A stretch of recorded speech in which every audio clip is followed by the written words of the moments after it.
let's do a flashback with the Canon PowerShot A510. We have Windows XP, Mac, QuickTime. These are all these logos, man, just take me back, man. All right, so this camera is a 3.2 megapixel camera. So it's not a very great camera, but it was a very popular camera.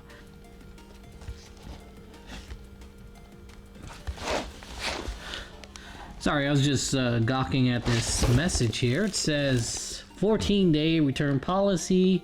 This item requires a 15% restocking fee if opened. I was just wondering if that was an original sticker on this thing or if that's something the eBay seller put on it. I don't know. Right off the bat, here's the camera in this bubble wrap.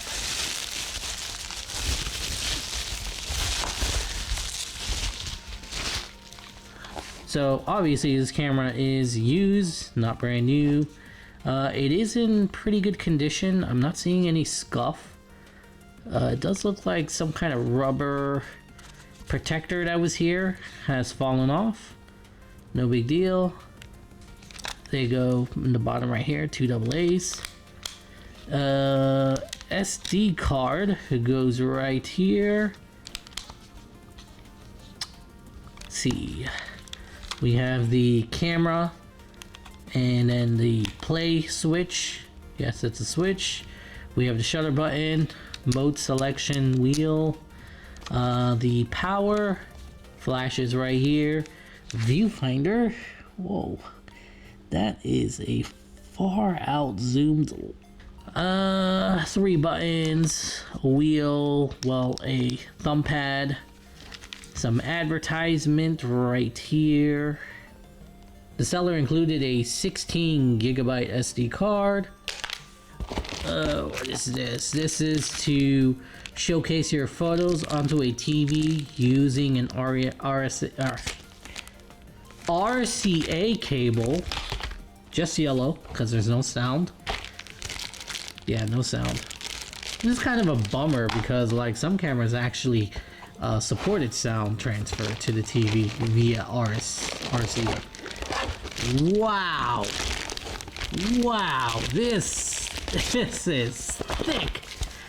This manual is thicker than the manual for my ZV-E10.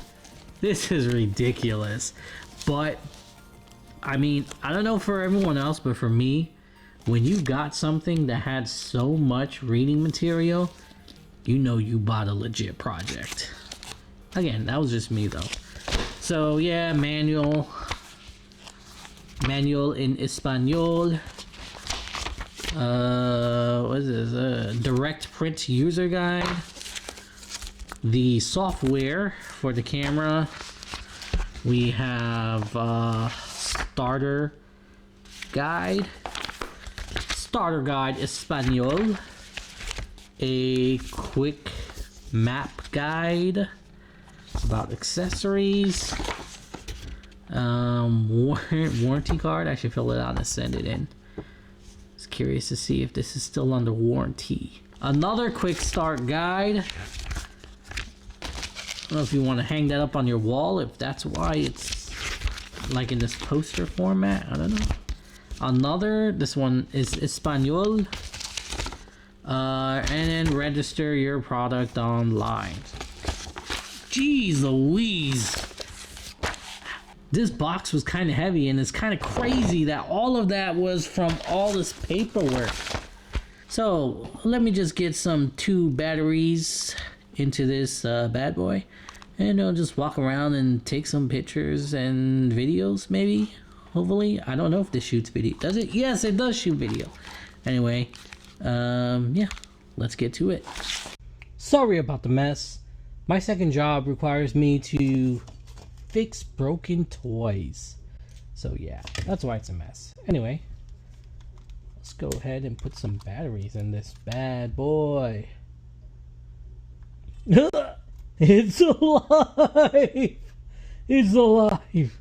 No, I don't want to set a date. You might corrupt on me. This is so much faster than zooming with the what is it? The Sony. Let me tell you something. I am so glad though the Canon does not have a rechargeable battery and it takes normal AA batteries, because the number one comment I was getting for this camera was, how can I get a replacement charger or a replacement battery?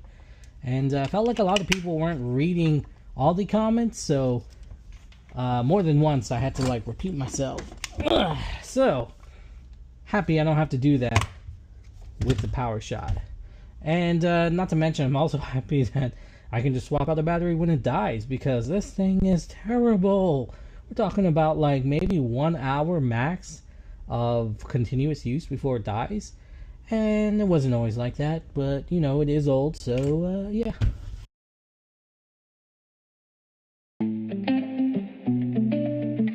Alright, so we're going to my favorite part where I love to take videos and photos and just test different tech equipments. So I got my one wheel and we're off.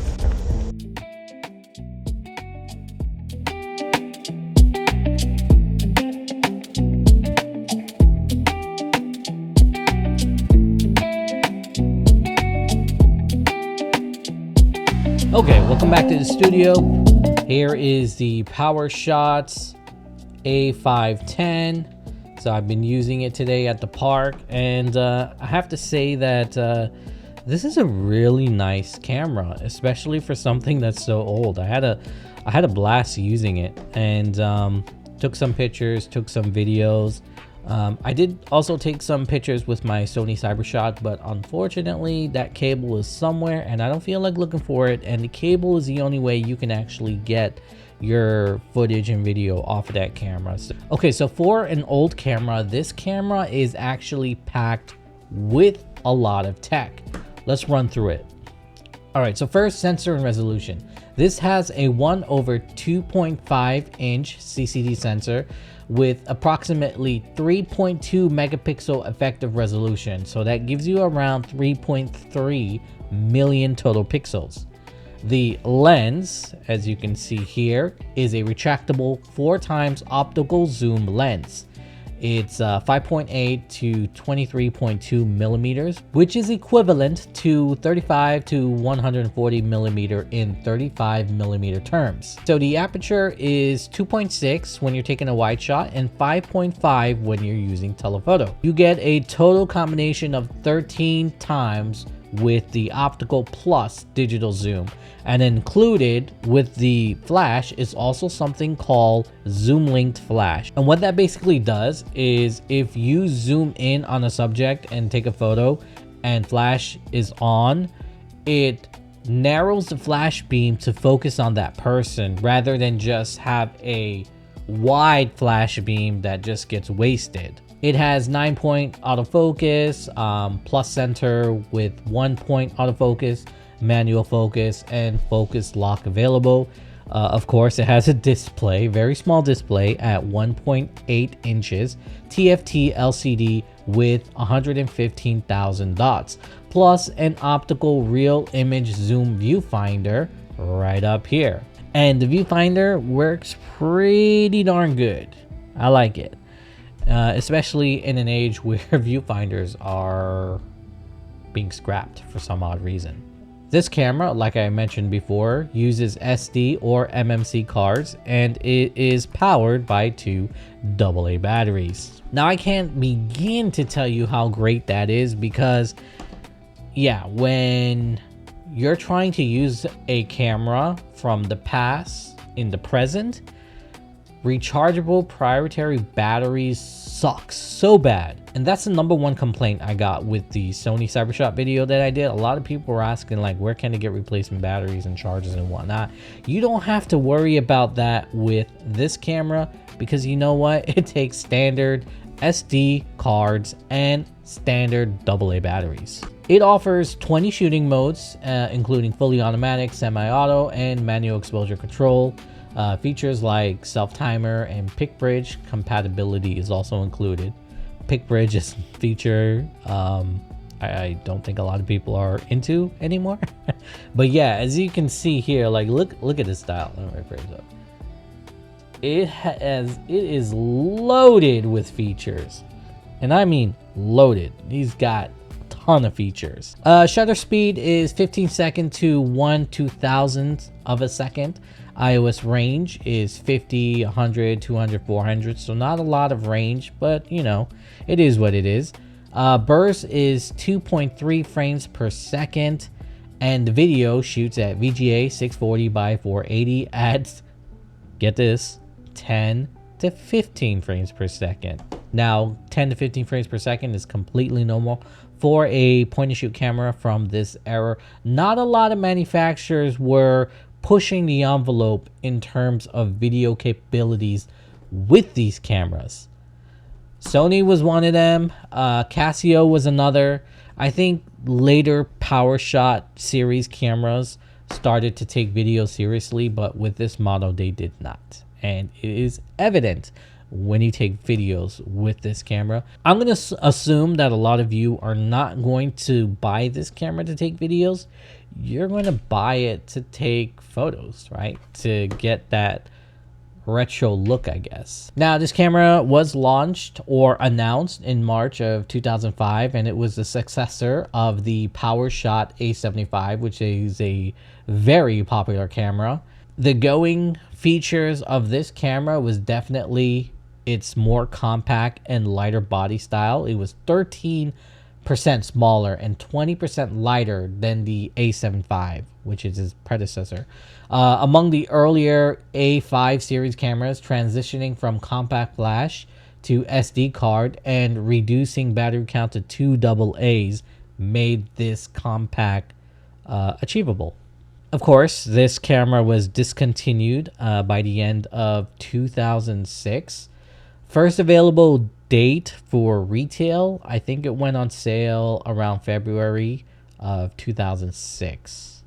But yeah, the PowerShot A510 continued the legacy of affordable, reliable budget compacts, and it's a long-standing Canon series that, you know, dates all the way back to earlier models, not just this. And you know, this camera has been highly praised, having great zoom, great picture quality, compact size, user-friendly, exposure controls, you know, all those features that a casual photographer would want. This thing had it baked in. Now, if we're talking about enthusiasts, like people who are looking for this camera in today's time to use, all of them praise it for its durability. It's well built. You know, they're still functioning as they did back then, which is not something I could say for like the Sony CyberShot that I have. That camera, sure, it does take videos and it takes photos still, but there is an error message, and that error message does hinder the camera, believe it or not. It makes the camera a lot slower than it was already, you know? I mean, like, some places rates this camera like a 7.5 out of a 10. That is ridiculously high. You know, the reason why it's so high is because the processing and the optics are just, they're good for what it is. And then, like I said, I bought this off of eBay, and it is still functional. It still works. The only issue is this cover that's missing. That's it. Okay, so enough talk. Let's go in and see how well this camera did compared to a modern camera. Okay, so here we go. 2 photos. I took a selfie. One of them is really punched in there. That's the one on the left. And the one on the right, I think, is a better like position in terms of if you're going to take selfie. The one on the right looks more natural, clean, has a nice bokeh effect going on. The one on the left does not have a bokeh going on, but it does look like a clean photo. Skin tone is a little saturated, a little too saturated, but other than that, it's a really good photo. Can you guess which one is which? All right, so if you said the one on the right is a Canon and the one on the left is the Sony, then you're correct. Yeah, the one on the right is the Canon A510, and this is the Sony. Of course, the one on the right is the Sony, and the one on the left is the Canon. But you can see why a lot of people would want this camera to take photos. Like, there's a certain charm to the photo that the right one doesn't really have. Like, camera manufacturers are just to be the first to create a budget camera that shoots professional looking photos and videos, and that's exactly what the 1F, which is this camera up here filming this top down of this video, that's what it is, right? You know, it's supposed to be an affordable camera. If you ask me, it's by no means affordable. You know, it's still pretty pricey. You're talking about like $300 to $400. So this is way cheaper. And yeah, like you see here, the quality is pretty good for a camera that's so old. Now this one is nice too, you know, but if you're going for like that charm look, I would go with the Canon. Okay, now here's another photo. Again, the Canon is punched in more than the Sony. The interesting thing about this photo is that I was trying to do something funky with the board, trying to balance on it, and both times I lost my balance and kind of slipped as I took the picture. And this is where modern cameras, you know, they're superior, because the Canon, of course, is blurry because I was moving as it snapped the photo. However, the Sony, that shutter speed was so quick that it was still able to grab a clean picture of me falling. And as you can see, like, the blacks on my hat look way better than black on the Canon. So even if this photo wasn't so blurry, I think I would have preferred the look of the Sony. Okay, so here's another photo. Very similar in color profile. This is under the shade. And yeah, they both look clean. The colors look accurate on both of them. Of course, one is punched in more than the other. I'm sure you can guess which one it is. That's this one here. It's punched. Yeah, I'm just kidding. This is punched in way more. So this is the Canon, and this is not punched in as much. This is the Sony, but blacks are nice. This one, the Canon, has a little bit more grain, so it has that, you know, that old charm to it, that graininess that people like in their photo nowadays. And this one is a lot more smoother and clean. And of course, you got the bokeh that in the back, whereas the Canon, you don't have a bokeh. And I think that's it for a comparison. I'll show you more of the photos taken with this camera at the end of the video. One more thing I want to go over is the video. So this is the video. Maybe there are people who wants this kind of look to their videos. It reminds me of this cheap toy camera I got from Temu for my son. Actually, that camera had better quality than this. All right, and then of course, you know, if we compare that to the Sony, this is what you get with the Sony. No, wait, that's not the Sony. Now, this is 1080. The Sony is capable of doing 4K, but this is just shooting at 1080. The quality doesn't even compare. But yeah, I mean, if you're going for a particular vibe, this is definitely it, right?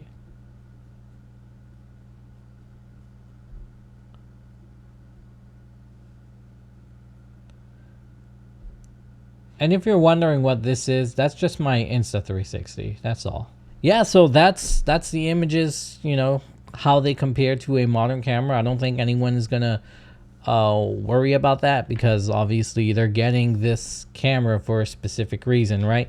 Now, some things I want to mention that you have to remember, especially for your young people out there that are looking for this camera. Remember that back then, space was an issue. And so, like, I'll give you an example. I have a 4 gig card, and this 4 gig card cannot be read by this camera. The 4 gig card just not supported with this camera. So I don't know if 1 gig is supported by this camera. You can give it a shot and see. I'm sure you can still pick up a 1 gig card relatively cheap for this camera.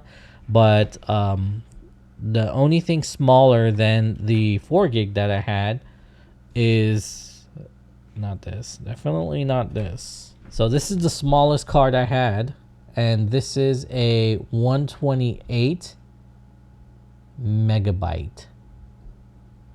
And so I had to format this, and I used this, and it worked well. All the photos, videos, everything saved relatively good to that camera.